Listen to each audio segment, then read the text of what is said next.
Over the last few years నుంచి ఈ మోడీ ఇప్పుడు విశ్వగురు అనేది చెడు ప్రచారం కూడా మంచి ప్రచారమే. లేకపోతే మోడీ గారు బంగారం కొనొద్దన్నారు. బంగారం కొనొద్దన్నారు కొన్ని ఉత్తమ్ కుమార్ రెడ్డి అంటే state level leader, PCC president.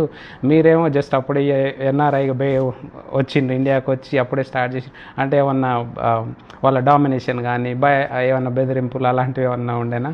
Uttam Kumar Reddy అనేటోడు కనపడేంత డిఫరెంట్ పర్సనాలిటీ. ఎవరైనా ఎదురు ఉంటారంటే వాళ్ళ మీద ఏం కేసులు పెట్టాలా, వాళ్ళ మీద ఎట్లా పోలీస్ స్టేషన్లు పంపించాలా, ఎందుకంటే ఆయన ఆర్మీలో పనిచేసిండు కదా.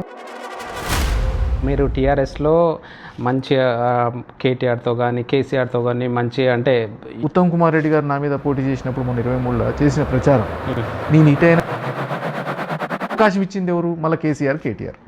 ఎందుకు ఆయన్ని మళ్ళీ ఇటు చేసుకునే ప్రయత్నం చేశారు. రేవంత్ రెడ్డిని కంట్రోల్ చేయాలంటే ఉత్తమ్ కుమార్ రెడ్డి అంటూ మనం లీడర్షిప్తో ఉండి ఆల్ ఆఫ్ సడన్ అంటే బీజేపీలోకి రావాలి, దానికి దారితీసిన కారణాలు. రీజనల్ పార్టీస్కి ఏంటి? Power is the main thing. Power ఉండాలా, డబ్బులు సంపాదించాలా, మళ్ళీ డబ్బులు సంపాదించిన డబ్బులు రాజకీయాల పవర్లో రావడానికి బిహైండ్ ద పాలిటిక్స్ చాలా జరుగుతాయి. మనం సినిమాలు చూస్తూ ఉంటాం కదా, రాజకీయాలలో ఇవన్నీ జరుగుతాయి అనుకుంటాం. ఎన్ని జరుగుతాయి ఇవన్నీ చూసినాక నేను అనుకున్నా అమ్మ ఈ రాజకీయాలు మనం చేయలేము. మీరు ఎందుకంటే ఫస్ట్ నుంచి ఆడున్నప్పుడు కూడా బీజేపీకి లీనింగ్ ఉండేవాళ్ళు. తెలంగాణ మూవ్మెంట్లో ఉన్నప్పుడు కొద్ది కేసీఆర్ గారి ఫ్యామిలీ తోటి, కేసీఆర్ గారు పిలవటం, అటు హుజూర్నగర్లో పోటీ చేయమంటాం. ఇప్పుడు ప్రస్తుతం ఉన్న politics money dominated completely. Money అనేది ఆయన 100 కోట్లు, ఈయన 50 కోట్లు. మొన్న విజయ్ ఉంది తమిళనాడు పాలిటిక్స్. తమిళనాడులో విజయ్ నాకు తెలిసి అంబానీలు అదానీలు వాళ్ళే డిసైడ్ చేసి ఒక్కొక్కరు పేర్లు రాసి చాలా స్మూత్గా లైఫ్ వెళ్తుండే. లెక్కలు చూసుకుంటే ఎప్పటికి రాలేదు. 2 రెస్టారెంట్లని క్లోజ్ చేసి అది చేసి నువ్వు రాపు నేను ఇంకా రానని చెప్పి ఇంకా ఈడ ఉండలేను చిన్న అని అన్నారు చాలాసార్లు. మా ఊరు ఆంధ్రాకు బోర్డరు, కృష్ణానది ఒడ్డు. ఆ నీళ్ల బాధలేందో తెలిసిన ఊరు. దానికోసం తెలంగాణ ఎందుకు కావాలనుకునే దాంట్లో ఫస్ట్ నుంచి కూడా ఒక అభిప్రాయం ఉండేది. అడ్రస్లో తెలంగాణని రాయాలా అనే దానికి ఎదురు చూస్తూ ఉండేది. మూవ్ అవుతున్నప్పుడు ఆల్రెడీ అఫ్ కోర్స్ వదినా మీరు అంతా వచ్చిండ్రు, బట్ సక్సెస్ కావడానికి ఫ్యామిలీ సపోర్ట్ కూడా ముఖ్య కారణం. మన మీద నమ్మకం. ఏది చేసినా ఆలోచించేస్తాడు, ఆలోచించలే కానీ ధైర్యం చేసి బ్యాక్ వచ్చి పొలిటికల్గా ప్లంజ్ తీసుకునే వాళ్ళు చాలా. పాలిటిక్స్లో రావద్దు, ఎందుకంటే చిన్నప్పటి నుంచి బ్యాడ్ మెమరీస్. రాజకీయం క్యాన్సర్ లాంటిది, ఒకసారి ఎంటర్ అయిందంటే దాన్ని తీసేయటం కష్టం. పాలిటిక్స్ అనేది ఇట్స్ ఓన్లీ ఫర్ పవర్. చాలా మంది చూసి 2015లో వచ్చి 3 years పీరియడ్లో బీఆర్ఎస్కి ఒక్క వార్డ్ నెంబర్ కూడా లేడు, ఒక్క సర్పంచ్ లేడు, ఒక ఎంపీ. ఫస్ట్ టైం ఓడిపోయాను, కాకపోతే ఓడిపోయినా 83,000 ఓట్లు వచ్చినాయి. 10-15 years బయట ఉన్నారు. So how did you connect with this rural people? నాకు ఒక హుజూర్నగర్లోనే 3-4 వేల మంది వాలంటీర్స్ ఉండేది. దాంతోపాటు ఒక మేనిఫెస్టో క్రియేట్ చేసుకున్నాను. 70 ఏళ్ల స్వాతంత్ర చరిత్రలో ఎవరు చేయలేని పనులు 5 ఏళ్ళలో నేను చేస్తాను. చిన్నప్పుడు అనితో మాట్లాడుంటే బాగా చాలా డౌన్ టు ఎర్త్ వాడు. మా వైఫ్ చాలా అంటే వాళ్ళ పెంపకంలో ఈ ఆగాఖాన్ లాంటి స్కూల్స్ ఇవన్నీ ఎవరు పట్టించుకోరు అసలు. ఎన్ఆర్ఎస్ఎల్ కన్వీనర్గా ఏం చేస్తారు యాక్చువల్గా? అట్లాంటి అవసరాలు కూడా వాళ్ళు ఎంఆర్ఓ ఆఫీస్లకు పోలేరు. అట్లాంటి వాళ్ళకు కూడా మనం ఏమన్నా ఇక్కడ ఉండి ఎన్ఆర్ఐల ప్రాపర్టీస్ వీడికి రాని వాళ్ళు లేకపోతే అమిత్ షా గారు కూడా చెప్పిండ్రు ఏమని, ఎన్ఆర్ఐ వరకు మినిస్ట్రీస్ సపరేట్గా పెడతాం. రేపు ఎన్ఆర్ఐ ఈయన నిజంగా అనుకుంటే government what is the success formula? చిన్న చిన్న గోల్సే కానీ వాటి కోసం పనిచేస్తాం మనం. ప్రతి దానికి ఒక గోల్ పెట్టుకోవాలి. కాకపోతే ఆ కష్టాలన్నీ కూడా పనిచేసిన దాంట్లో మర్చిపోయి ఉంటాం. అక్కడ కూడా నువ్వు ఎంత అన్నా. Thank you Jana. Thank you. It's very pleasure to meet you అన్న. Thank you. యా. సో అన్న మనకు ఆల్మోస్ట్ 20 ఏళ్ళ పరిచయం. 20 ఏళ్ళ ఐడియా ఉందా? 20 దాటినేమో. యా 2006 నుంచి. 2006 చనా ఇంకా ముందే అంతే. 2005-6 అనుకుంటా వచ్చిన కొత్తలో. యా సో అప్పటి నుంచి చూస్తున్నాం. ఏంటన్నా ఇప్పుడు what is the success formula? మీరు ఇంత అంటే అందరూ మనం ఎన్ఆర్ఐస్ హంబుల్గా ఐటీలో చేస్తాము, జీవితం గడుస్తుంటుంది, అట్లాగే సెటిల్ అయిపోతాము, దాంతో హ్యాపీగా ఉంటాం. కాకపోతే మీరేంది ఇంత అంటే ఈ విధంగా డ్రాస్టిక్ స్టెప్స్ తీసుకొని ఇలా చేయడానికి కారణం ఏంది? అంటే ఒకటి, ఫస్ట్ ఆఫ్ ఆల్ ఎన్ఆర్ఐలకి ఫస్ట్ మా చెన్నకి ప్లస్ ఎన్ఆర్ఐస్కి చూస్తున్న అందరికి కూడా పేరు పేరున నమస్తే. ఇప్పుడు ఎన్ఆర్ఐలు అంటే మనం పోయిన దగ్గర నుంచి పని చేయడమే ఉంటుంది. ప్లస్ పని చేసేటప్పుడు కూడా పెరగాలనుకునే పని చేస్తాం. ఒక కంపెనీ అయిపోయిన ఇంకో కంపెనీ, ఇంకొక అయిపోయిన ఇంకో కంపెనీ, అంటే మూవ్ అవుతూ ఉంటావు, నీకు గ్రోత్ అవుతూ ఉంటుంది. మనకు ఒకటే ఆశయం, ఫస్ట్ పోయేటప్పుడేమో డబ్బులు సంపాదించాలంటే టైం పెట్టాలి. ఈడున్నోడికి ఎట్లుంటుంది, ఈడున్నప్పుడు ప్రశాంతంగా ఒక స్థిరమైన జీవితం, ఇంకా దానికంటే బయటికి పోము. కానీ మనం బయటికి పోయినాక ఒకటే ఉంటుంది ఆశయం, పైకి పెరగాల, డబ్బులు సంపాదించాలా, ఇండియాలో మంచి ఇల్లు కొనుక్కోవాలా, లేకపోతే మంచి ఫామ్ డెవలప్ చేసుకోవాలా, ఇట్లాంటి ఆలోచనలతోనే వస్తాం మనం. ఆడున్నంతసేపు ఎప్పుడు కూడా మనం వచ్చి అమెరికాలో సెటిల్ అవుతామా, కెనడాలో సెటిల్ అవుదామన్న ఉద్దేశంతో వచ్చేటోళ్ళు 5% కూడా ఉండరు ప్రతి ఒక్కడికి. ఎందుకంటే ఇండియా మీద ఉన్న ప్రేమ అయితేంది, ఇండియా మీద రావాలనుకోవడం అయితేంది, మనం అంటూ నిరూపించుకున్నాం చూపించుకోవాలని అయితేంది, ఎన్ని వస్తూ ఉంటాం. దానికి తగ్గట్టే నేను చిన్న ఊరు, మా ఊరు 470 ఓట్లు నేను ఉన్నప్పుడు. కాకపోతే మా ఊర్లో 200 మంది ఎంప్లాయీస్ ఉంటారు. పెద్ద మండలాలకు పోస్ట్ ఆఫీస్ లేనప్పుడు మా ఊరికి పోస్ట్ ఆఫీస్ ఉండేది. ఎందుకంటే అన్ని లెటర్లు వచ్చాయి మా ఊరికి. కృష్ణానది ఒడ్డు, మా దగ్గర టీచర్ దగ్గర నుంచి కమిషనర్సు, కలెక్టర్సు, పైలట్స్ దాకా ఉన్నారు మా ఊర్లో. అందుకని ఫస్ట్ నుంచి మా ఊర్లో ఏంటంటే కొద్దిగా ఒకళ్ళు మనం ఎట్లుంటాం, ఊర్లలో పోటీతత్వం ఉంటుంది. ఒకళ్ళని చూసి ఒకళ్ళు మనం కూడా పోదాం, మనం కూడా చేద్దాం అనుకుంటాం. కాకపోతే మా నాన్న ఒక్కడే సెటిల్ అయిపోయినాడు. ఎందుకంటే మా నాన్నకేం జనం అంటే పిచ్చి, జనాలకు పని చేయాలా, మనం లేకపోతే వాళ్ళ కళ్ళు కనపడవు, మనం లేకపోతే హాస్పిటల్కి పోలేరు, మనం లేకపోతే రెవెన్యూ ఆఫీస్కి పోలేరు, వాళ్ళ కోసం మనం ఉండాలా. అప్పట్లోనే మా ఫాదర్ 21-22 ఇయర్స్ సర్పంచ్, అప్పుడే చారు మజుందార్ని కలిసిండు మా ఫాదర్. అంటే అంత అభ్యుదయ భావాలు ఉన్న అతను, జనం కోసం పని చేద్దాం అనుకునే అతను. అవన్నీ మనం చిన్నప్పటి నుంచి చూసుకుంటూ వస్తూ ఉంటాం. చిన్నప్పటి నుంచి నాకు 7వ తరగతి నుంచి రాజకీయాలలో తిరిగేది. వాటన్నిటితోటి మనం జనాలకు ఏదైనా చేయాలా, జనంతో ఉండాలనుకునే వాళ్ళు ఉండాలి. 98లోనే నేను at the age of 23 Telugu Desam పార్టీకి మండలాధ్యక్షుడు ఉండి, తర్వాత మా ఫాదర్ చనిపోయినారు అదే సంవత్సరం. ఎన్ని ఇయర్స్ ఓల్డ్ మీరు అప్పుడు? నేను 23. ఓకే. నేను పెద్ద కొడుకు. ఇక తెలుసు కదా మన ఊర్లల్లో కొద్దిగా ఫ్యామిలీ మిడిల్ క్లాసు, మిడిల్ అంటే ఇంకా లోవర్ కూడా మిడిల్ క్లాస్ అంటే మేము ఒకప్పుడు హై క్లాసే కావచ్చు కానీ అని పోగొట్టుకున్నాక ఇక middle class, lower middle class ఆ స్టేజ్లో ఉండేది. కాకపోతే మనకు లోపల మాత్రం మనం ఏదైనా సాధించాలా, మనం ఏదైనా చేయాలా, ఒకటే ప్రతి దానికి ఒక గోల్ పెట్టుకోవాలి. ఎవరైనా, నేనైనా మీరైనా. నేను అనుకునేది పెళ్లి చేసుకోవాలంటే నేను కారు ఉండాలా, కారు ఉన్నాకనే పెళ్లి చేసుకోవాలనుకునేది.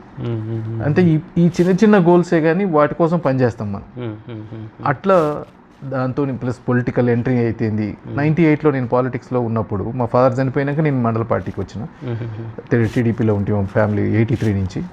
అయితే నేను అప్పుడు అనుకునేది, ఈ స్థాయి పాలిటిక్స్ మనం ఎప్పుడు సక్సెస్ కాలేము, చిన్న లెవెల్లోంచి వస్తే ఎక్కడో అక్కడ ఆగిపోతావు, నిన్ను కిందికి పోవటం ఉంటుంది కానీ పైకి పోవటం ఉండదు. అందుకని మాకు చంద్రరావు గారు అని ఉండే అప్పుడు ఎమ్మెల్యే, ఆయననే అరే సైది నేను ఉన్నంతసేపు నీకు బాగానే ఉంటుంది కానీ నేను బాగాలేకపోతే నువ్వు కూడా పెరగలేవురా అని. ఆ మాటతోటి నేను లేదు ఇట్లా ఆగొద్దు, ముందు మనం ఫైనాన్షియల్గా సెటిల్ అవుదాం, అయినాక మళ్ళీ రాజకీయాల్లోకి వద్దాం అనుకున్నాను. దానికి అనుకునే నేను బయటికి వెళ్ళిన. ఓకే. సో అట్లా ప్రారంభించిన. ఓకే.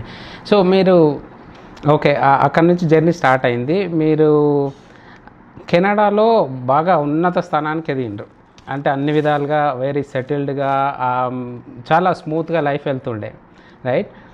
సో ఆ పరిస్థితుల్లో మామూలు అంత కంఫర్టబుల్గా ఉన్న లైఫ్ను వదిలి వెళ్ళి రావడం అంటే అంత ఈజీ కాదు, right?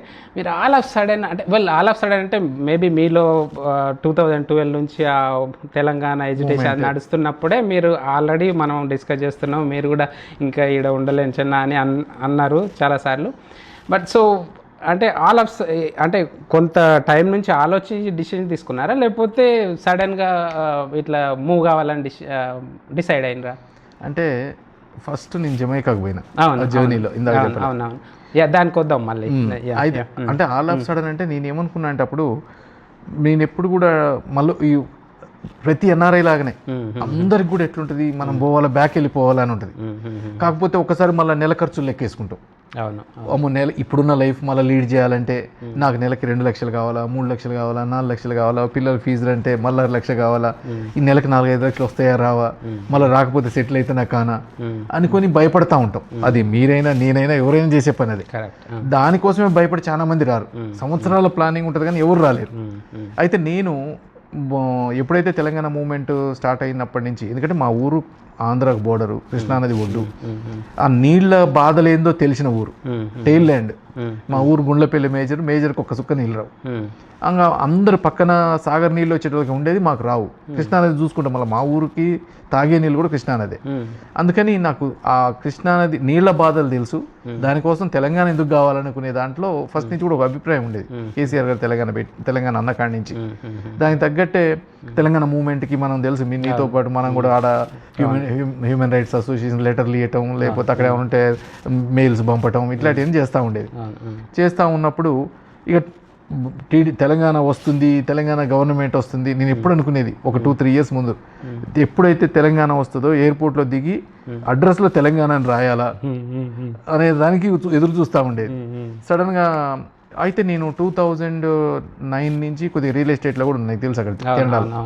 I'm the first one in Telugu, first ఇల్లు కన్స్ట్రక్ట్ చేసి అమ్మటం. అయితే ఆ టైంలో కొద్దిగా మూవ్మెంట్ బాగుంది. వ్యాంకూవర్ రియల్ ఎస్టేట్ అప్పుడప్పుడే కొద్దిగా మూవ్ అవుతా ఉంది. నేను ఎప్పుడైతే కొన్నానో ఆ ఇల్లు గట్ట మొదలుపెట్టినో భూమిలో ఉంది.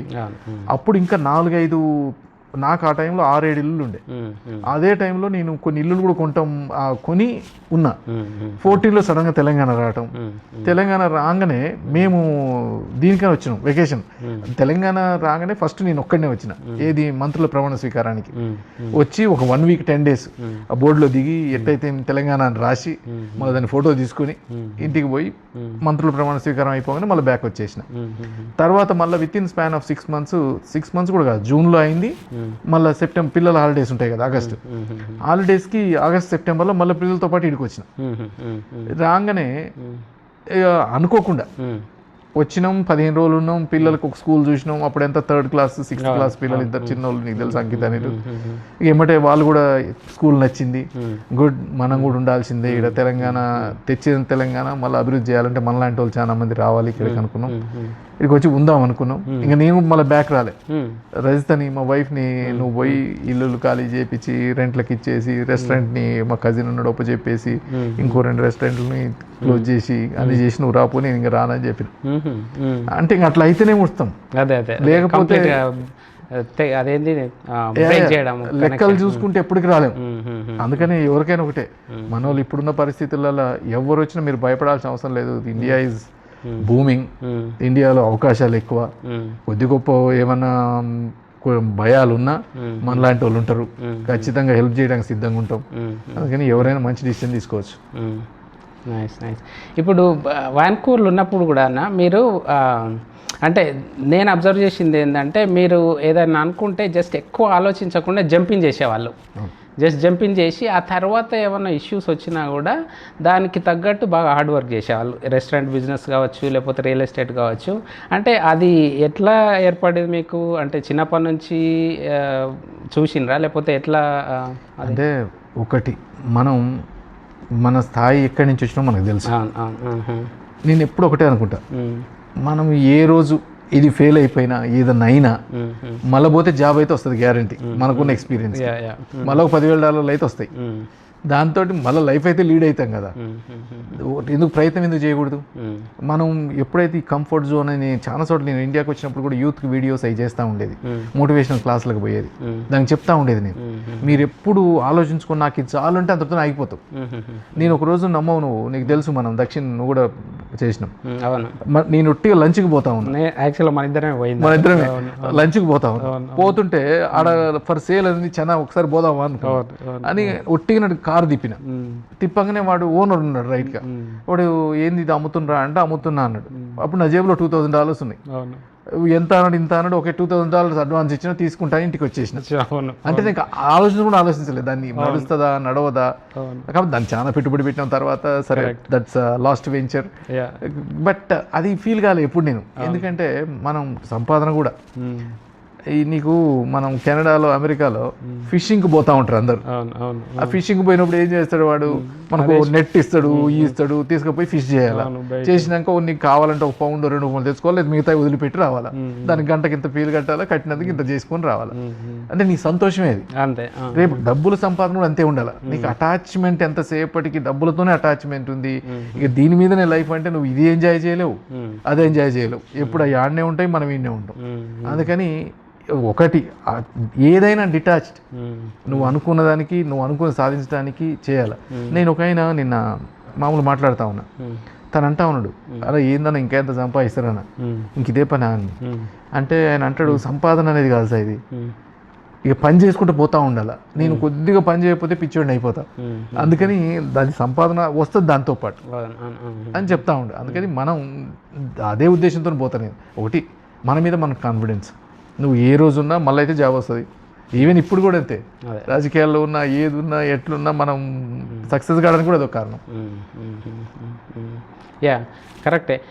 అది యాక్చువల్గా ఆ ఇన్సిడెంట్ నాకు చాలా ఇప్పటికీ వివిడ్గా గుర్తుంది. ఆ దక్షిణ అనేది మామూలుగా ఊరికేనే నువ్వు సరే చూసేద్దాం నా చిన్న అన్నావు అంటే అటు వెళ్ళేసి వచ్చి చూసినావు, లోపల చూసినావు, కిచెన్ ఎట్లుంది, కిచెన్ చూసినావు, చూసేసి నువ్వు డైరెక్ట్ ఇచ్చి అడ్వాన్స్ అని ఇచ్చినావు సిక్కులు ఆయన. సో ఐ వాజ్ సర్ప్రైజ్డ్ యాక్చువల్గా, ఏందన్నా బయటకు వచ్చినాక ఏందన్నా అంత సడన్గా అట్లా డిసిషన్ తీసుకున్నావు, నువ్వేంది ఇక్కడ ఎట్లుంది జనాల ఫ్లో ఎట్లుంది అవన్నీ చూడకుండా అంటే ఏం కాదు లేచినా అదే నడుస్తుంది అని అన్నావు. గుర్తుందో లేదో మీకు కానీ? Yeah I still remember that. So ఆ తర్వాత బాగా కెనడాలో అంత బాగా సక్సెస్ఫుల్గా రన్ అవుతుంది, ఎవ్రీథింగ్ ఉండి. బట్ సో ఇప్పుడు అప్పుడు మూవ్ అవుతున్నప్పుడు ఆల్రెడీ అఫ్కోర్స్ వదిన మీరంతా వచ్చిండ్రు, బట్ ఎవరేం ఏమనలేదా అంటే హౌ డి దే ఫీల్? అంటే ఒకటి, ఇప్పుడు మనం సక్సెస్ కావడానికి ఫ్యామిలీ సపోర్ట్ కూడా ముఖ్య కారణం. కరెక్ట్. నువ్వు ఏది చేసినా కానీ మనకి వాళ్ళు కరెక్ట్గా ఎస్ నువ్వు చెయ్యి అన్నప్పుడే మనకు కూడా డేర్ ఉంటుంది, లేకపోతే సక్సెస్ కాలేం. నాకు అదృష్టం ఏంటంటే పిల్లలైనా మా వైఫ్ అయినా దే ఆర్ వెరీ సపోర్టివ్.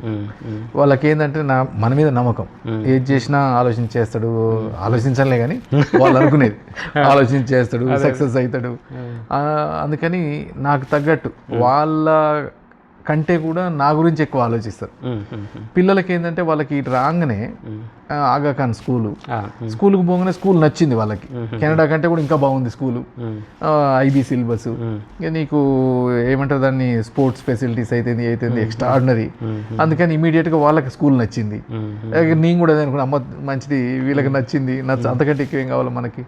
అందుకని వాళ్ళ సపోర్ట్ అనేది ముఖ్యం. ఆ సపోర్టు ఇస్తే మనం ఏదైనా చేయలేస్తాం. మీరు అప్పుడు వచ్చినప్పుడు అంటే మీరు ఏమన్నా ప్లాన్ చేసుకున్నారా? ఓకే నెక్స్ట్ ఫ్యూ ఇయర్స్లో ఇట్లా చేయాలి, మనం ఈ విధంగా చేయాలని ఏమైనా ప్లాన్ చేసుకున్నారా? జస్ట్ అలా వచ్చేసిండ్రా అంతే? అంటే ప్లాన్ ఏముంచానో ఇక అంతే, మన మీద నమ్మకం. నేను ఒకటే అనుకున్నాం ఆ రోజు ఇక్కడికి వచ్చినప్పుడు, నేను పాలిటిక్స్లో రావద్దు, ఎందుకంటే చిన్నప్పటి నుంచి బ్యాడ్ మెమరీస్.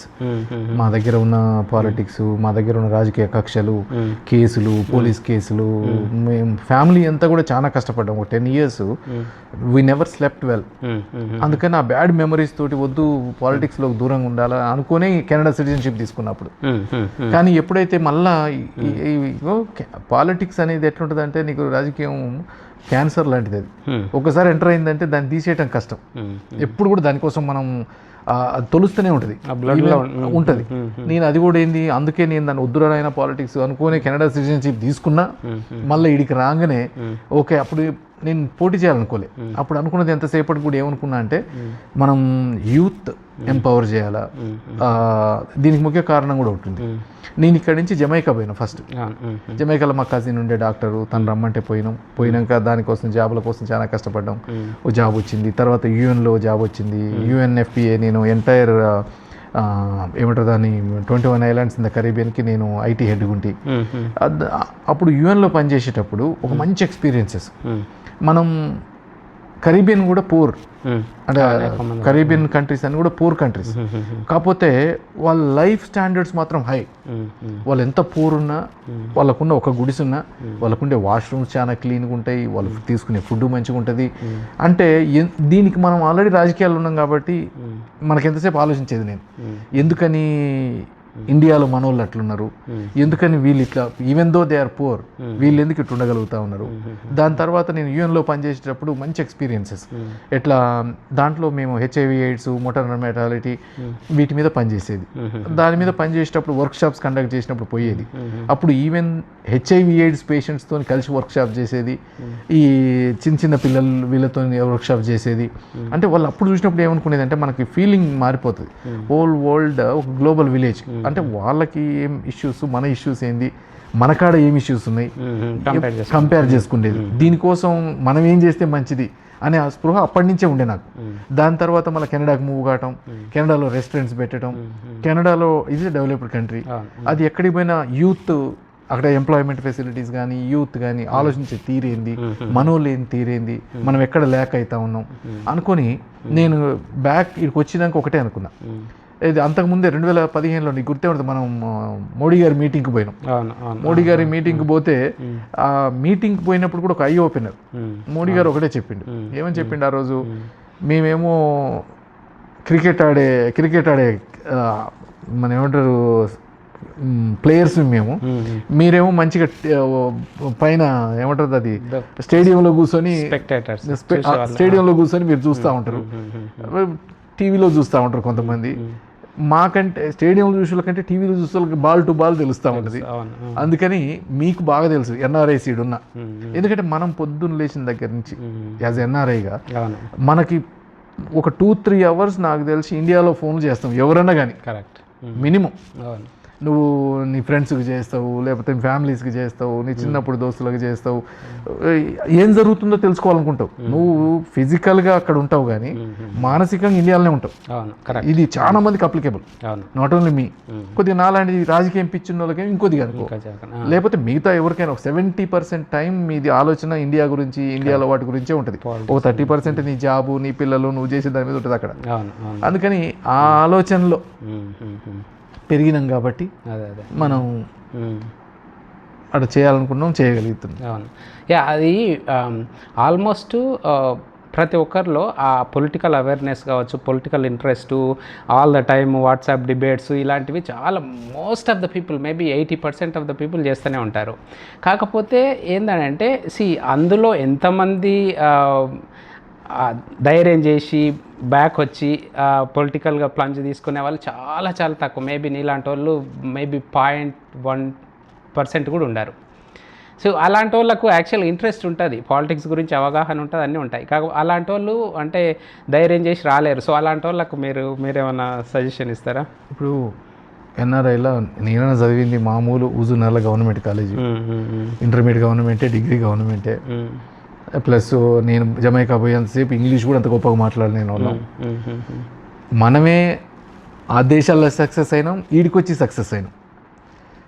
ఇప్పుడు చాలా మంది ఇంకా నాకనే తెలివి కల్లోలే ఉన్నారు ఎన్ఆర్ఐస్, ఎక్కువ మంది తెలివి కల్లోలే అనుకో. వాళ్ళకి నాకు తేడా ఏంటంటే మనమేమో భయపడతా ఉంటాం.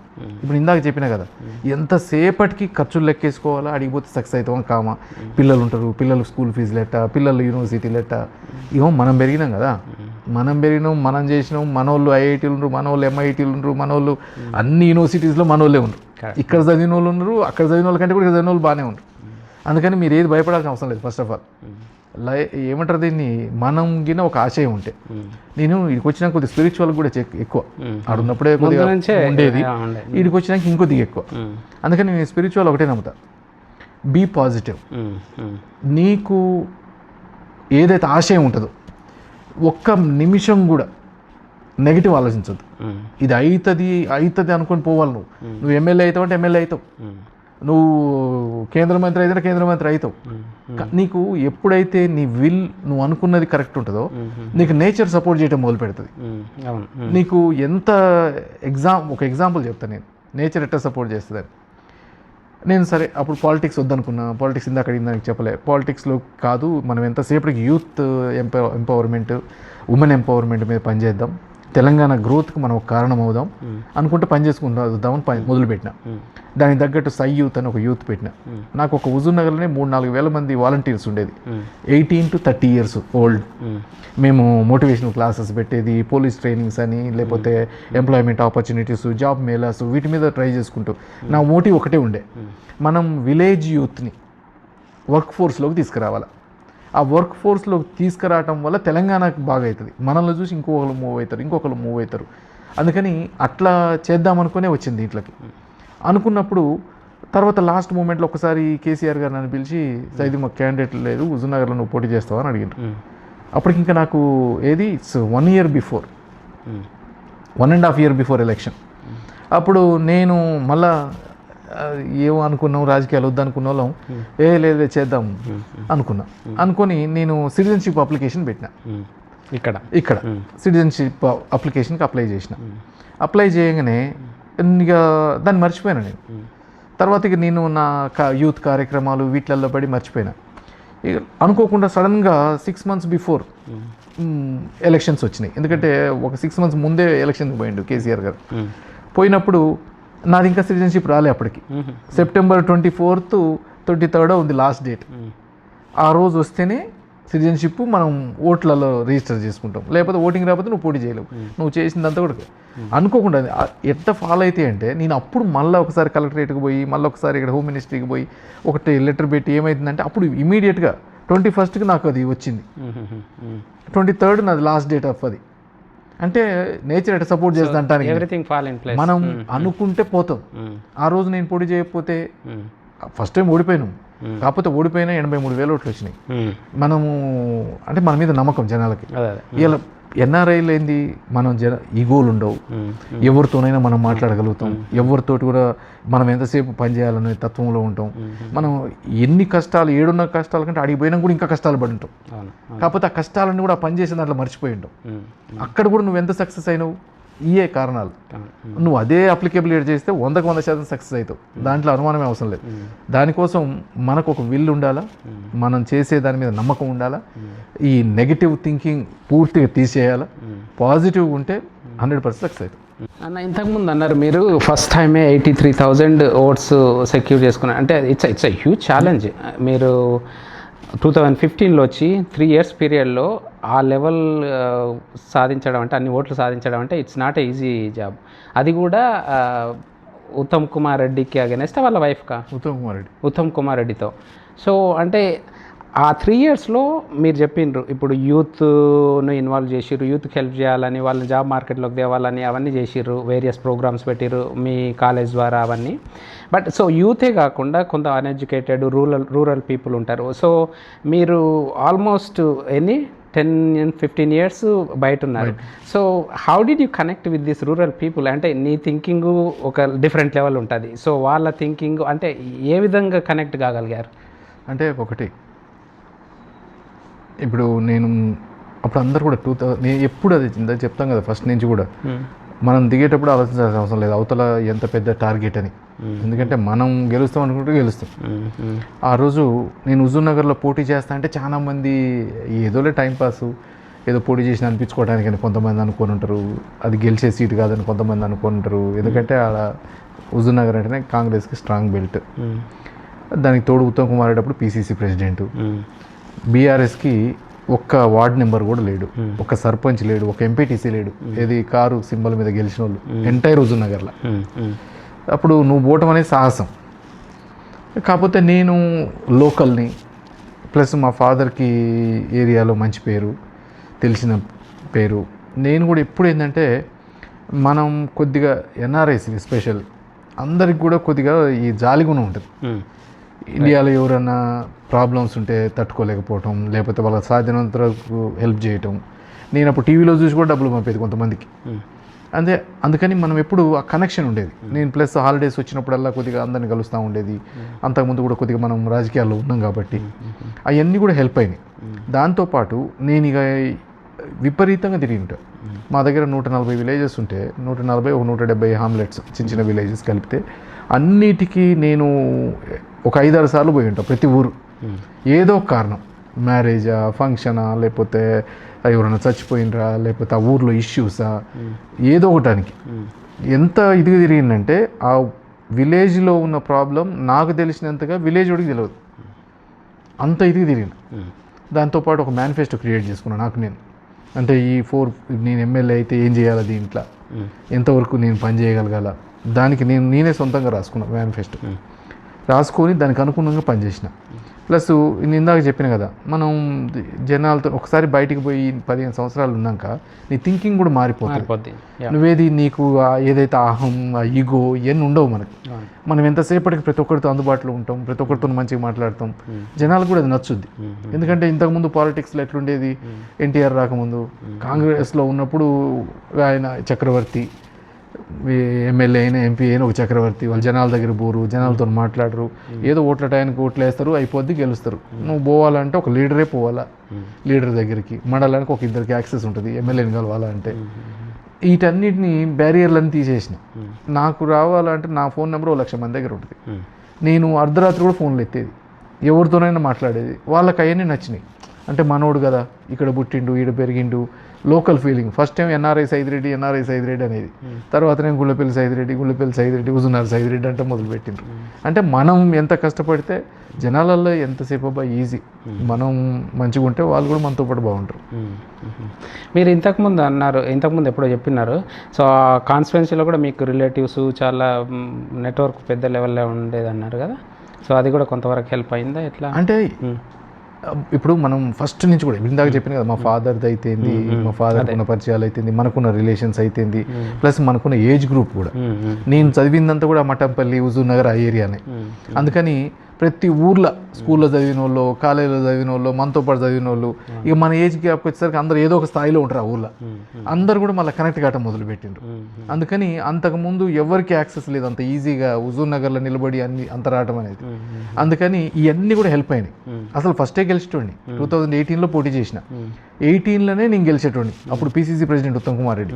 కాకపోతే ఈ సింబల్, ఎందుకంటే అప్పటిదాకా కారు గుర్తు కేసిన వాళ్ళు లేరు మా దగ్గర. అంటే కారు గుర్తు అంత ప్రచారం ఉన్న గుర్తు కాదు. దానికి తగ్గట్టు ఇది ఒకటి మన ట్రక్ గుర్తును పెట్టిండ్రు ఆపోజిట్లో. ట్రక్ గుర్తుకి 7,000 ఓట్లు పడ్డాయి.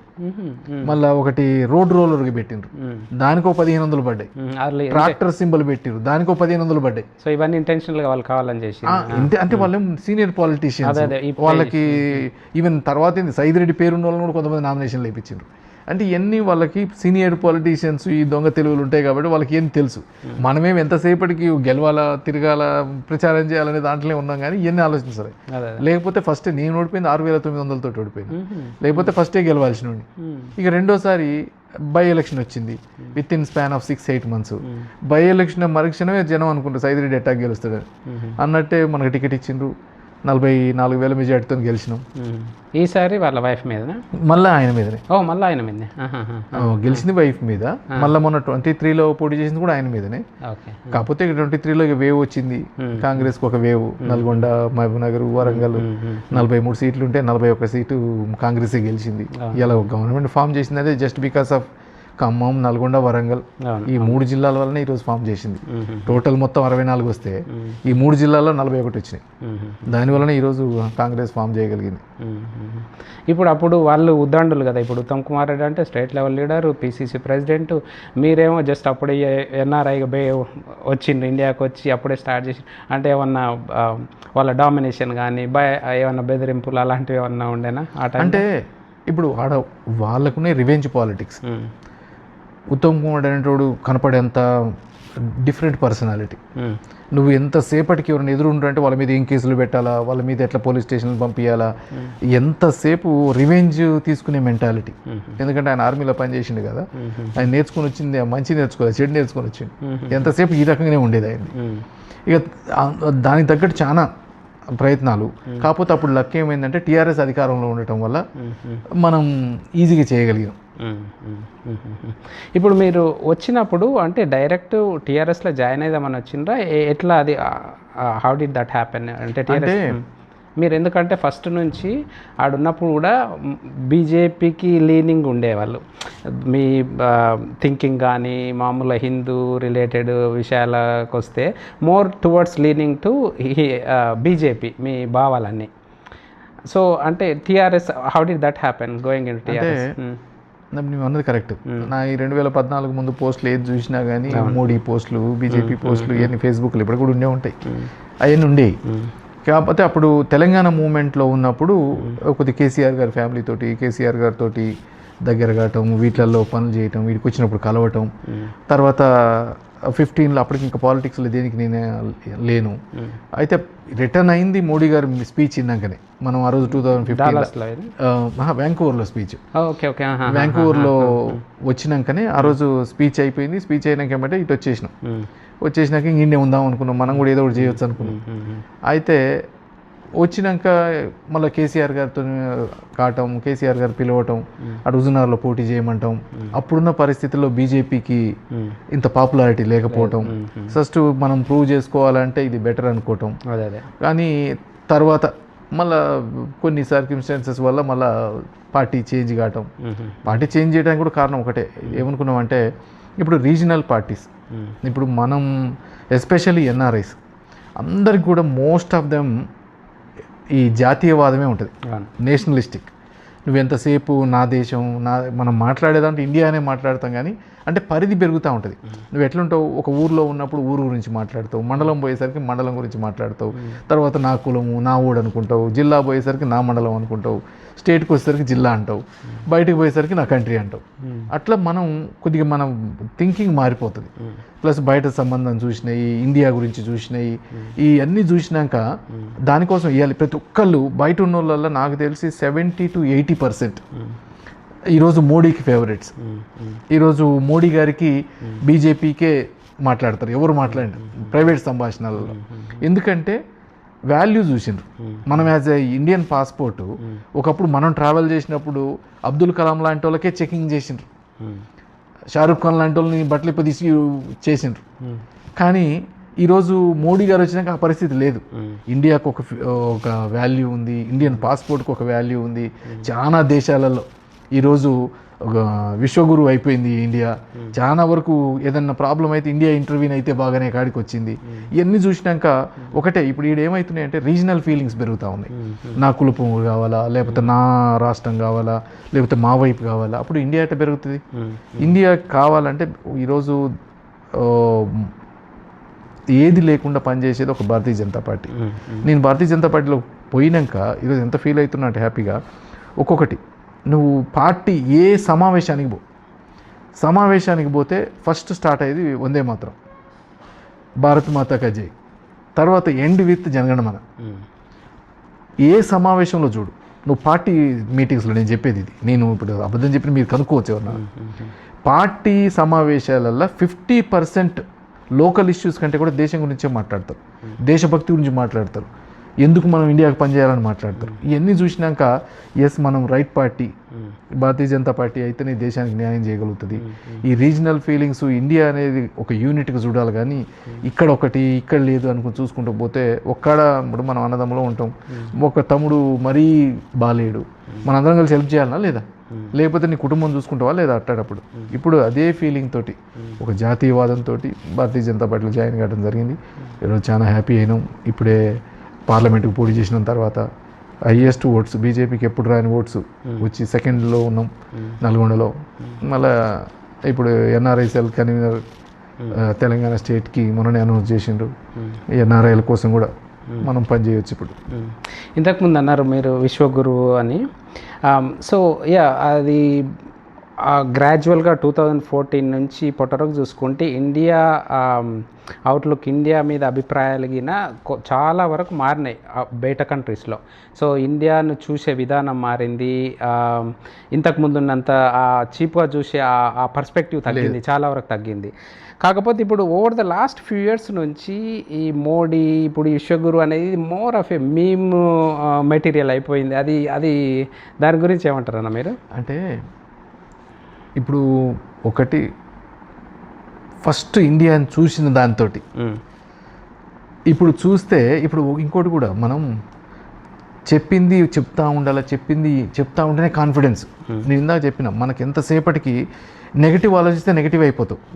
నువ్వు ఎంతసేపటికి నేను గొప్ప అవుతా, నాకు ఉద్యోగం వస్తుంది, లేకపోతే నేను ఇంటర్వ్యూకి పోయేటప్పుడు పాజిటివ్గా పోతే నాకు ఉద్యోగం వస్తుంది అంటే నీకు ఉద్యోగం వస్తుంది. ఇలా మోడీ గారు చెప్పే ప్రతి మాటలు అయ్యాయి. ఎందుకంటే నువ్వు మన్ కీ బాత్ చూస్తావు ఎవ్రీ సండే వీక్లీ సండే వచ్చే మన్ కీ బాత్లో మీరు ఆయన మీటింగ్లు అన్నీ కూడా ఈరోజు మోడీ యాప్లో ఉంటాయి. మీరు ఒక్కొక్కటి చూడండి ఆయన గురించి.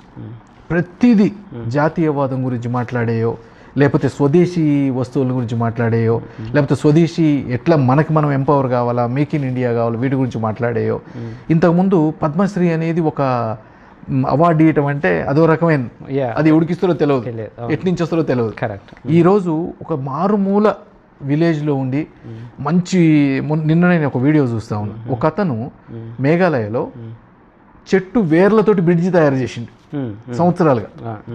అంటే వేర్లు బతికున్న 2 చెట్లకి మధ్యలో వేరు తయారు చేసి దాదాపు 15-20 కిలోమీటర్ల రూట్ తగ్గించింది, అక్కడి నుంచి క్రియేట్ చేసిండు. ఆయనకు పద్మశ్రీ వచ్చింది.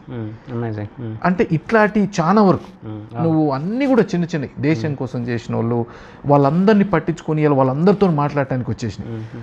మనకు మనం సెల్ఫ్ ఎంపవర్ అయితే రేపు దేశం ఎంపవర్ అవుతుంది. మనం ఎంతసేపటికి మొన్న మోడీ గారు బంగారం కొనొద్దన్నారు. బంగారం కొనొద్దని కొన్ని మీమ్స్ వచ్చినాయి. కానీ బంగారం ఎందుకు కొనొద్దని చెప్పిన దానికి ఉదాహరణ, మనకి ఎక్స్పోర్ట్స్ దాదాపు మనం చేసుకునే ఇంపోర్ట్స్ వాల్యూ 970 బిలియన్స్. మనం ఎక్స్పోర్ట్స్ 820 850 బిలియన్స్ చేస్తాము. అంటే షార్టేజ్ దాదాపు 150 మిలియన్ దాకా ఉంది ఇప్పుడు మనకి. అంటే అంత డబ్బులు మనం ఇప్పుడు మనకి ఫారిన్ కరెన్సీ లేకపోతే మళ్ళీ ఎక్కడి నుంచి తేవాలంటే మన బయింగ్ పవర్ పోద్ది, డాలర్ వాల్యూ తగ్గిపోద్ది. దానికి పోయే దాంట్లో ముఖ్యంగా దేనికి పోతున్నాయి, ఒకటి బంగారం, రెండోది గ్యాస్. వీటిని కంట్రోల్ చేసుకోవాలి. దానికోసం ఒక ప్రధానమంత్రి బయటకు వచ్చి, ఇంతకుముందు ఒకసారి నెహ్రూ ఒకసారి చెప్పిండు, తర్వాత చిదంబరం ఒకసారి చెప్పిండు. ఎవరు చెప్పినా ఆ రోజు ఇంత రాలే. ఈ రోజు ఒక్కసారి గోల్డ్ షాప్ ఆయన అంటుండు, మోడీ గారు చెప్పిన దగ్గర నుంచి గోల్డ్ దాదాపు 50-60% పడిపోయినాయి సార్ అంటుండ్రు. అంటే ఇవన్నీ కూడా మీమ్స్ ఏది అన్నా కానీ అది కూడా ఒకటి నేను ఎప్పుడు చెప్తా ఉంటా, చెడు ప్రచారం కూడా మంచి ప్రచారమే. లేకపోతే ఈ ఆలోచనే రాదు, ఈ ఆలోచన మీద ఆలోచనే రాదు. అందుకని చెడు ఉండాల్సిందే, మంచి ఉండాల్సిందే. ఎండ్ ఆఫ్ ద డే మన థింకింగ్ పాజిటివ్ వైపు ఉండాల్సిందే. అవన్నీ ఆయన చేస్తూ ఉన్నాడు. అదే. సో బ్యాక్ టు మీరు పార్టీ మారడానికి దారితీసిన కారణాలు. So actual what exactly happened? So మీరు టీఆర్ఎస్లో మంచి కేటీఆర్తో కానీ కేసీఆర్తో కానీ మంచి, అంటే you had very good proximity, right? So అలా అంటే ఎందుకు పార్టీ మారాల్సి వచ్చింది? అంటే మీరు ఆల్రెడీ ఒక మినిస్టర్ వస్తుందేమో అన్నట్టుగా ఉండే ఆ టైంలో. సో అట్లాంటి పరిస్థితులు ఉన్నప్పుడు అంత క్లోజ్గా టాప్ లీడర్షిప్తో ఉండి ఆల్ ఆఫ్ సడన్ అంటే బీజేపీలోకి రావాలి, దానికి దారితీసిన కారణాలు ఏంది? నీకు ఇందాక చెప్పిన అంటే ఒకటి, పాలిటిక్స్ అనేది ఇట్స్ ఓన్లీ ఫర్ పవర్. చాలామంది చూసేది మనం పాలిటిక్స్లోకి వచ్చింది ఏదో పవర్ కోసం రాలే, ఏదో పవర్ ఎంజాయ్ చేయాలా. And ever even enjoyed. అధికార పార్టీలో ఎమ్మెల్యే ఉండి కూడా నేను ఏ రోజు, మీరు ఎవరైనా మన ఎన్ఆర్ఐ చాలా పరిచయాలు ఉంటాయి, మీకు తెలిసిన ఉండాలో ఫోన్ చేసి కనుక్కోండి. సైదిరెడ్డి అంటోడు ఎప్పుడైనా ఎమ్మెల్యే లేకుండా, సైదిరెడ్డి అంటోడు అంటే ఒక అన్నో, ఒక బావో, ఒక మామో, బాబాయో ఇట్లా అయిపోయిండు ప్రతి ఒక్కళ్ళకి. ఎవరు పెట్టినా నన్ను వరుసలు పెట్టి పిలిచేటోళ్ళే కానీ లేకుండా పిలిచేటోళ్ళు కాదు. అందుకని మనం ఎంతసేపటికి జనానికి చేయాలా, దేశానికి చేయాలన్నట్టే. ఈరోజు నేను 70 ఏళ్ల స్వాతంత్ర చరిత్రలో ఎవరు చేయలేని పనులు 5 ఏళ్లలో నేను చేసి చూపించిన హుజూర్ నగర్లో. మీరు ఎవరినైనా కనుక్కోవచ్చు. ఈరోజు హుజూర్ నగర్ చరిత్రనే మార్చేసిన, అంటే డెవలప్మెంట్లో అంత గొప్పగా డెవలప్ చేసిన. అయితే ఇంత చేస్తుంటే ఇప్పుడు ఇది విమర్శ అనుకో ఏదని అనుకో, కాకపోతే రీజనల్ పార్టీస్కి ఏంటి, power is the main thing.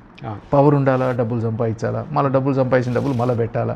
అది తప్ప ఈ నేషనలిస్టిక్ వ్యూ ఉండదు. వాళ్ళు ఎంతసేపు దేశం మీద విమర్శలు, ఇలా అట్లా విడిపోతే రేపు దేశం పరిస్థితి ఏంది? ఈరోజు మన ఫ్యూచర్ జనరేషన్స్ ఏం చేయాలా, మన పిల్లలు ఏం చేయాలా? దానికి తగ్గట్టు ఇంకోటి ఏమైందంటే, రాజకీయాల్లో పవర్లో రావడానికి బిహైండ్ ద పాలిటిక్స్ చాలా జరుగుతాయి. మనం సినిమాలు చూస్తూ ఉంటాం కదా, రాజకీయాలలో ఎన్ని జరుగుతాయి అనుకుంటాం. ఎన్ని జరుగుతాయి. మన పక్కన నుండి మనం మోసం చేస్తాడు, మన పక్కన నుండి అవతలోడు కొంటాడు, మన పిఏల ముడిపోతారు. దాంతోపాటు పైన కూడా రాజకీయాల్లో ఆ రోజు ఏమైంది, ఈయన ఉత్తమ్ కుమార్ రెడ్డి గారు నా మీద పోటీ చేసినప్పుడు మొన్న 23లో చేసిన ప్రచారం, నేను ఇటైన మంత్రి అటైన మంత్రి అన్నాడు.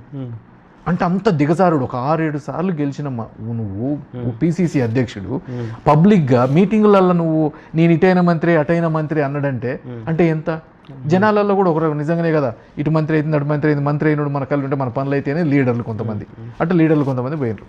దాంతోపాటు ఆ అవకాశం ఇచ్చింది ఎవరు, మళ్ళీ కేసీఆర్ కేటీఆర్. ఎందుకు ఆయన్ని మళ్ళీ ఇటు చేసుకుందామని ప్రయత్నం చేసినారు. ఫస్ట్ ఆయన చేరడానికి అనుకున్నారు, 18వ తారీఖు జాయిన్ అవుతుంది అనుకున్నారు. ఈలోపు ఆయన్ని బుజ్జగించి ఆయన తీసుకుపోయి సెంట్రల్ ఎలక్షన్ కమిషన్ మెంబర్ ఏదో ఇచ్చిండ్రు కాంగ్రెస్లో, దాంతో మళ్ళీ ఆగిపోయిన ఆయన మళ్ళీ ఏంది రేవంత్ రెడ్డిని కంట్రోల్ చేయాలంటే ఉత్తమ్ కుమార్ రెడ్డి అంటూ మన వైపు సపోర్ట్ ఉంటేనే రేవంత్ రెడ్డిని కంట్రోల్ చేయలేస్తాం. దానికోసం అన్ని రకాల సహాయ సహకారాలు ఉత్తమ్ కుమార్ రెడ్డికి అందినాయి. ఇవన్నీ చూసినాక నేను అనుకున్నా, అమ్మ ఈ రాజకీయాలు మనం చేయలేము, మనం ఎంతసేపటికి ఈ ముందు జరుగుతూ ఉంది వెనకోటి జరుగుతూ ఉంది, దీని అన్నిటికంటే ఫెయిర్ పాలిటిక్స్, ఏదో ఒకటి కంట్రీ కోసం పనిచేస్తాం, ఆ దేశం కోసం పనిచేయాలంటే ఆ బీజేపీ లాంటిది అయితేనే మనం దేశం కోసం పనిచేస్తాం, దానికి ఎట్టాగో మనకు ఫస్ట్ నుంచి కొద్దిగా ఉంది, అందుకని దానికి మారాల్సి వచ్చింది నేను. సో ఇప్పుడు బీజేపీలో ఇప్పుడు ఎన్ఆర్ఐ సెల్ కన్వీనర్ కదా మీరు. సో అంటే ఎన్ఆర్ఐ సెల్ కన్వీనర్గా తెలంగాణ స్టేట్కి ఏం చేస్తారు యాక్చువల్గా మీరు, what do you do? Okay, అంటే ఇప్పుడు ఎన్ఆర్ఐస్ ఎంత పవర్ఫుల్ అంటే ఈరోజు ఎస్పెషల్లీ తెలంగాణ, ఆంధ్ర, కర్ణాటక వీటిలలో దేశంలో ఎట్టుందో తెలియదు నాకు, కానీ ఇక్కడైతే highest people out side of India ఉన్నారు. అవును, వాళ్ళల్లో మిడిల్ ఈస్ట్లో కానీ, అమెరికాలో కానీ, ఈవెన్ ఆఫ్రికాలో కానీ ఎక్కడ పెట్టినా మన వాళ్ళు మినిమం ప్రతి కాన్స్టిట్యున్సీకి ఒక 5,000 నుంచి 6,000 మంది బయట ఉంటారు. ప్రతి కాన్స్టిట్యున్సీకి 5,000 మంది 6,000 మంది అంటే ఒక్కొక్కరు మినిమం నేను చెప్పేది, ఒక్కొక్కరు 100,000 ఓట్లు 1000 మందిని చేయగల కెపాసిటీ కూడా ఉంటుంది. కాకపోతే మినిమం ఒక 10 మందిని అయితే వీళ్ళు ఇన్ఫ్లుయెన్స్ చేయలేస్తారు. అది ఒకటి రాజకీయ పరంగా.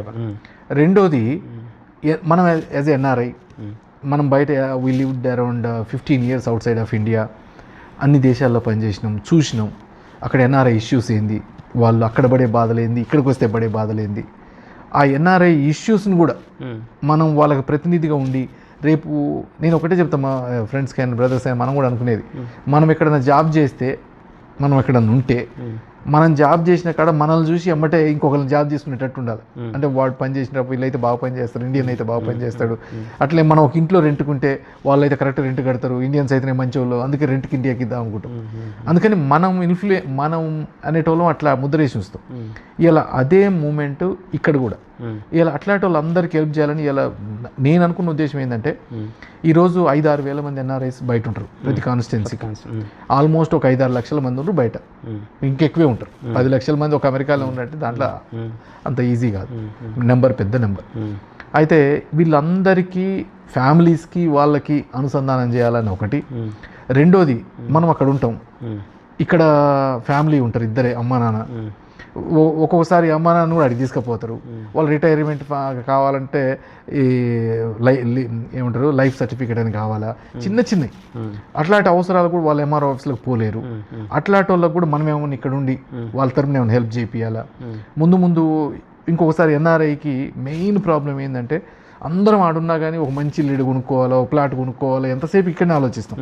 అయితే ఈడ కొన్ని ఇష్యూస్ మనం చాలా చోట్ల వింటూ ఉంటాం. ఏది ఎన్ఆర్ఐల ప్రాపర్టీస్, వీడికి రాని వాడు లేకపోతే ఎవడో రెంట్ తీసుకుంటే ఖాళీ చేయడు, లీజు తీసుకుంటే వాడు ఒక్కోసారి ఆక్యుపై చేస్తాడు.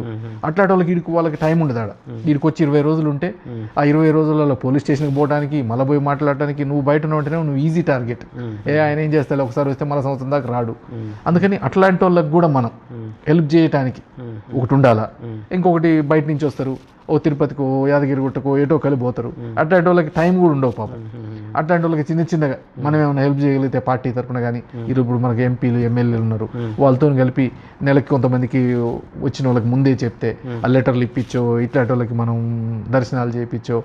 అట్లనే రేపు గవర్నమెంట్కి కూడా అమిత్ షా గారు కూడా చెప్పిండ్రు, ఏమని ఎన్ఆర్ఐ వరకు మినిస్ట్రీస్ సపరేట్గా పెడతాం, వాళ్ళ వరకు మేము చేస్తామని. అట్లా స్పెషల్ మినిస్ట్రీ ఒకటి క్రియేట్ చేయడం తెలంగాణలో ముందు రేపు అధికారంలో వచ్చేది ఎట్లా భారతీయ జనతా పార్టీ. అదే కాకుండా ఇక్కడ వాళ్ళ తరపున ఏదైనా ఇష్యూస్ ఉంటే పోలీస్ స్టేషన్ దగ్గర కానీ గవర్నర్ దగ్గర కానీ పోయి సీఎం దగ్గర కానీ రిప్రజెంట్ చేసి నేను ఒకటి అడుగుదాం అనుకుంటున్నా ఈ మధ్య ఇప్పుడు షీ టీమ్స్ లాగా డిస్టిక్లలో ఒక ఎన్ఆర్ఐ సెల్ కూడా ఒకటి పోలీస్ స్టేషన్లలో ఒక సిబ్బందిని సపరేట్గా ఎన్ఆర్ఐస్ ఏమైనా వస్తే ఎమ్మటే వాళ్ళకి కావాల్సినవి ఇమీడియట్గా చేసి పంపేటట్టు ఇవన్నీ చేసుకుంటూ వాళ్ళందరిది డేటా కలెక్ట్ చేసుకుంటూ వాళ్ళని వాళ్ళ ఫ్యామిలీస్ని కనెక్షన్ చేసి వాళ్ళని పార్టీకి దగ్గర చేయాలనేది నేను అనుకుంటున్న ఉద్దేశం. ఓకే ఓకే బాగుంది. సో ఇప్పుడు ఆల్రెడీ మీరు ఈ ఇనిషియేటివ్ స్టార్ట్ చేసి అంటే వాళ్ళను you start reaching out to the NRIs. ఇప్పుడు నేను ఎన్ఆర్ఐ కన్వీనర్ అయ్యి ఒక 1 month అయింది. ఈ లోపు ఇప్పుడే కొన్ని ఫామ్స్ గూగుల్ ఫామ్స్ తయారు చేయటం, కొన్ని ఇప్పుడు వెబ్సైట్ ఒకటి తయారు చేయటం, ఎన్రోల్ చేసుకోవడానికి వరకు వాళ్ళు ఎన్ఆర్ఐ అనేది పెద్ద ఫోర్స్. రేపు ఎన్ఆర్ఐ ఈయన నిజంగా అనుకుంటే గవర్నమెంట్ మారవగల కెపాసిటీ ఉంది ఎన్ఆర్ఐస్ అన్ని రకాలుగా. ఎందుకంటే వాళ్ళు ఇన్ఫ్లుయెన్స్ చేయగలుగుతారు, వాళ్ళకి టైం ఉంది, చెప్పగలుగుతారు. ఇప్పటిదాకా బీజేపీ అధికారంలోకి వస్తుంది అనుకోలే వాళ్ళు, కానీ ఇప్పుడు అందరికి కూడా ఆ ఫీలింగ్ వచ్చింది. ప్రతి ఒక్కరు నెక్స్ట్ బెంగాల్ తర్వాత నెక్స్ట్ తెలంగాణలో బీజేపీ అధికారంలోకి వస్తుంది అనే ఫీలింగ్లో ఉన్నారు. అందుకని వాళ్ళు కొంతమంది నాకంటే ముందు పోటీ చేసిన వాళ్ళు ఉన్నారు. ఇప్పుడు నల్గొండలో ఇంతకుముందు ఎన్ఆర్ఐ పోటీ చేసిండ్రు, మధు యాష్కి ఎన్ఆర్ఐ పోటీ చేసిండ్రు, చాలా మంది. ఒక్కళ్ళిద్దరు సక్సెస్ అయినరు, మిగతా వాళ్ళు పెద్ద సక్సెస్ కాలేదు. కానీ ఇప్పుడు ఆపర్చునిటీస్ ఉన్నాయి, ఇంత ముందులాగా కాదు. ఇప్పుడు మనం పని చేస్తామంటే జనాల్లో గుర్తింపు వస్తుంది. మనం గిన ఖచ్చితంగా నిలబడి పని చేస్తే మీరు ఇలా గవర్నమెంట్లు మారవలేస్తారు. గవర్నమెంట్ మీకు తెలుసు ఏది మంచి, ఏది చెడు, ఏది కరప్టెడ్, ఏది అన్కరప్టెడ్, ఎవరు కోటేస్తే మంచిది అనేది మీకు తెలుసు. కాబట్టి మీ అందరి సహకారంతో రేపు భారతీయ జనతా పార్టీ అధికారులు తెచ్చే విధంగా ప్రయత్నం చేస్తారు. సో బేసిక్గా ఎన్ఆర్ఐస్కున్న ఎలాంటి ప్రాబ్లం అయినా మీరు ఎన్ఆర్ఐ సెల్ ద్వారా అడ్రస్ చేస్తారు. ఎవరైనా మిమ్మల్ని రీచ్ అవుతే so problem could be anything, right? So మీరు అడ్రస్ చేస్తారు, అంతే కదా? అంటే అడ్రస్ చేయటం అంటే మనకు పరిమితులు, మనం అధికారంలో లేము, బట్ మనం రిప్రజెంట్ చేయలేస్తాం. ఇలా భారతీయ జనతా పార్టీకి కూడా ప్రతి మండలానికి ఒక కమిటీ ఉంది, ప్రతి ఏరియాకి ఒక కమిటీ ఉంది. మనం అట్లీస్ట్ వాళ్ళతో అటాచ్ చేయగలుగుతాం, అక్కడ ఉన్న పరిస్థితులు ఏందని చెప్పగలుగుతాం. వాళ్ళకి ఒక బ్రదర్ లాగా మనం రిజాల్వ్ చేయడానికి ట్రై చేస్తాం. ఓకే. సో ఇంకొకటన్నా, ఇప్పుడు ఎన్ఆర్ఐస్కి ఇంతకుముందు మాట్లాడినట్టు చాలామందికి పొలిటికల్ అవేర్నెస్ ఉంటుంది. సో పాలిటిక్స్లోకి రావాలని కూడా కోరిక ఉంటుంది. కానీ ఇప్పుడు ప్రస్తుతం ఉన్న politics money dominated completely. So ఏదైనా కూడా మనీతోటే నడుస్తుంది, మనీతోనే ఇన్ఫ్లుయెన్స్ చేస్తున్నారు ఓటర్స్ని కానీ ఏ విధంగా కానీ. ఇప్పుడు మామూలు మోస్ట్ ఆఫ్ ద ఎన్ఆర్ఐస్ వాళ్ళ థింకింగ్ ఎట్లుంటుందంటే స్వచ్ఛందంగా సేవ చేయాలనో ఆ ఉద్దేశంతోనే ఉంటారు. సో అలాంటి వాళ్ళు వచ్చి ఇక్కడ మనీ డామినేటెడ్ పాలిటిక్స్లో ఎట్లా సర్వైవ్ అవుతారు, సర్వైవ్ కాగలరా? అంటే మీరు అంటే వాట్ డు యు సే? అంటే మనీ అనేది ఒక మిత్. చాలా వరకు ఇంతకుముందు ఏమింది, మనం ఇప్పుడు దాకా చూసిన వాటిలో last couple of years 99 NTR garu వచ్చినప్పుడు there is no money involved. కానీ తర్వాత రాను పాలిటిక్స్లో మనీ పెరిగిపోయినాయి. ఈరోజు సాచురేషన్ పాయింట్కి వచ్చేసింది. మనీ అనేది ఒక 3% 2% ఏమైనా ఇన్ఫ్లుయెన్స్ చేయలేస్తుందేమో, కానీ పూర్తిగా మనీ అనేది ఇన్ఫ్లుయెన్స్ చేయటం సాధ్యం కాదు. కాకపోతే ఏంటంటే మనం ఒకరినొకరిని చూసినాక ఆయన 100 కోట్లు, ఈయన 50 కోట్లు 100 కోట్లు పెట్టిండి అన్నాక నిజంగానేమో ఇప్పుడు మనీ మొత్తమే రాజకీయాలేమనుకుంటాం. మొన్న విజయ్ ఉంది, తమిళనాడు పాలిటిక్స్. తమిళనాడులో విజయ్ నాకు తెలిసి ఐ డోంట్ థింక్ ఈ గివ్ మనీ టు ఎనీబడి. అసలు ఆయనకి క్యాండిడేట్ల పేర్లు కూడా తెలియదు, ఎవరెవరు పోటీ చేసిండ్రో. డ్రైవర్లకు ఇచ్చిండు, ఆటో డ్రైవర్కి ఇచ్చిండు, అట్లా ఒక నార్మల్ ఉమెన్కి ఇచ్చిండు. అందరూ ఒట్టినే గెలిచిండ్రు, ₹1 పెట్టుకుంటూ. నేను బీజేపీలో మహారాష్ట్ర పాలిటిక్స్లో మహారాష్ట్ర ఎలక్షన్స్ కూడా పోయినా. నేను అక్కడ మహారాష్ట్ర పాలిటిక్స్లో కూడా ఎవరు ఓట్లకు డబ్బులు ఇచ్చే సంస్కృతులు ఇవ్వడు. మళ్ళా ఈవెన్ తమిళనాడులో ఇచ్చేది ఉన్నా అది పనిచేయలేదు. నువ్వు కొంగులో అసలు ఒక కాన్స్టిట్యున్సీకి 200 కోట్లు ఖర్చు పెట్టిన వాళ్ళు అయినా గెలవలేని పరిస్థితులు. బెంగాల్లో మొన్న ₹1 డబ్బులు పంచిరని నేను నమ్మ, వితౌట్ మనీ వచ్చేసింది. అందుకని మనం ఒక్కసారి ప్రజల్లో పని చేసుకుంటూ మనం ఒక్కసారి దగ్గర అయితే మనీ అనేది సెకండరీ.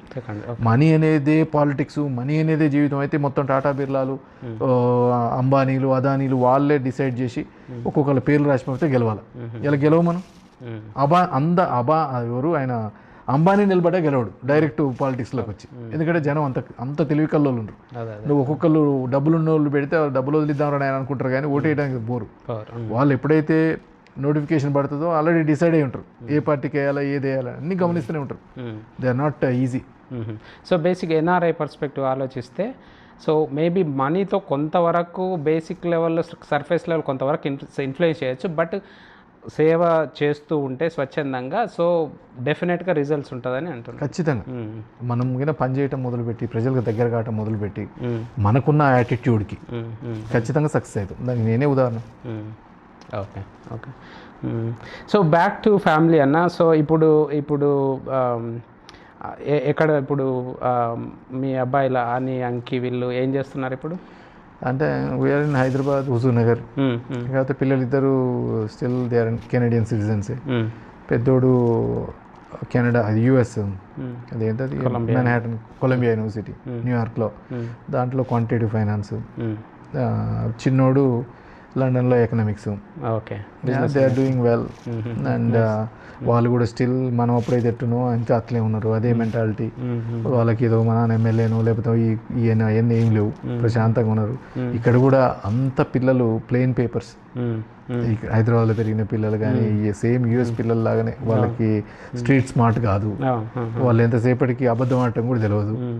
అందుకని అవి కొద్దిగా కష్టమైతే ఫస్ట్ పిల్లలకి ఇది మూవ్ అయినాక ఇమీడియట్గా వాళ్ళతో యాక్సెప్ట్ చేయటం, వాళ్ళతో తిరగటం ఇట్లా. కానీ అవి కొద్దిగా సెట్ అయిపోతే ఈజీ. మా పిల్లల్లాగానే మంచిగానే ఇక్కడ ఉన్న వాళ్ళు కూడా ఇప్పుడు ఏముంచానా, ఏ యూనివర్సిటీ తీసుకో నువ్వు ఇక్కడ 11th 12th వచ్చేటప్పటికే అమెరికాలో ఏ యూనివర్సిటీలు ఉన్నాయి, కెనడాలో ఏమున్నాయి, ఆస్ట్రేలియాలో ఏమున్నాయి, స్వీడన్లో ఏమున్నాయి, ఫిన్టెక్ ఏది మంచిది మనకంటే ఎక్కువ పిల్లలకి తెలుసు.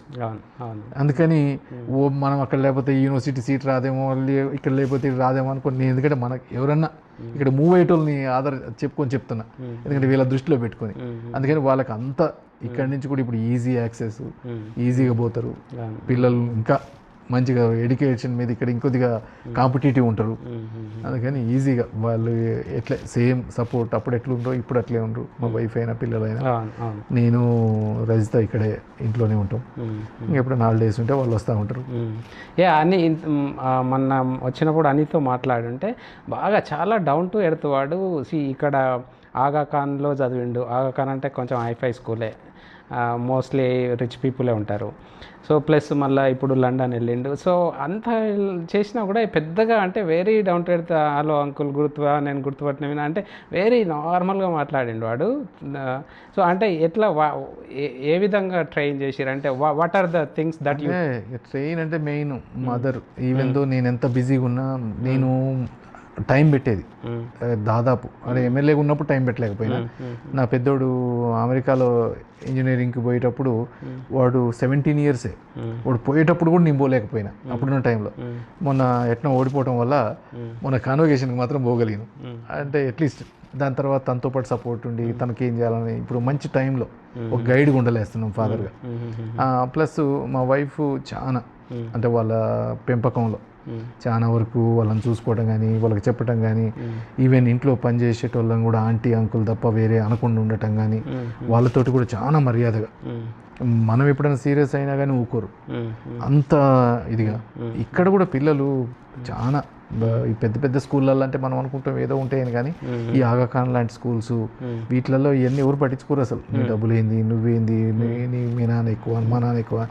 నేను ఎమ్మెల్యేని వాడు స్కూల్లో చదివినప్పుడు చాలా మందికి తెలియదు. వాళ్ళ టీచర్ ఒకసారి ఫోన్ చేసిండ్రు, సరే మీరు ఎమ్మెల్యే గెలిచినట్టుగా వేరే టీచర్ చెప్పిండ్రు ఇట్లా అని. అంకిత్ ఎప్పుడు చెప్పాడు సార్ అని అంటే వాళ్ళు చెప్పుకోవడానికి కూడా ఇష్టపడరు. ఇప్పుడు మనం కూడా యూఎస్లో చూస్తాం, మన పిల్లలు నీకు ఎన్ని మిలియన్స్ ఉంటే నీ మిలియన్స్ లెక్క చేస్తారా ఎవడన్నా? నువ్వేమి ఇవ్వద్దు 18 ఏళ్ళు దాటితే వాళ్ళు ఇక్కడ తీసుకోవడానికి సిగ్గుపడతారు. నేను I want work my own, I want do my self, I want live my self అని అంటాడు. ఇక్కడ కూడా సేమ్ మెంటాలిటీ, సేమ్ థింగ్స్ వస్తూ ఉన్నాయి. నీ ఆస్తులు అవసరం లేదు వాళ్ళకి, నువ్వు సంపాదించేది నువ్వేదో పెట్టాలనేది అసలు ఆలోచించేటట్టు లేరు. వీళ్ళు ఏదన్నా ఉంటే మేము చూసుకుంటాం, లేదు చాలే నీ పని నువ్వు చూసుకో, మాది మేము చూసుకుంటాం. నా కొడుకు అంటాడు, మంచి కారు కొనుక్కో, మంచి ఇల్లు కొనుక్కో, నువ్వు ఎంజాయ్ చేయడం మొదలుపెట్టు, హాలిడేస్కి పో, పొద్దుగుక్కులు ఇదే కాదు నీకు లైఫ్, నువ్వు కొద్దిగా ఎంజాయ్ చేయి అని వాళ్ళు చెప్తుంటారు.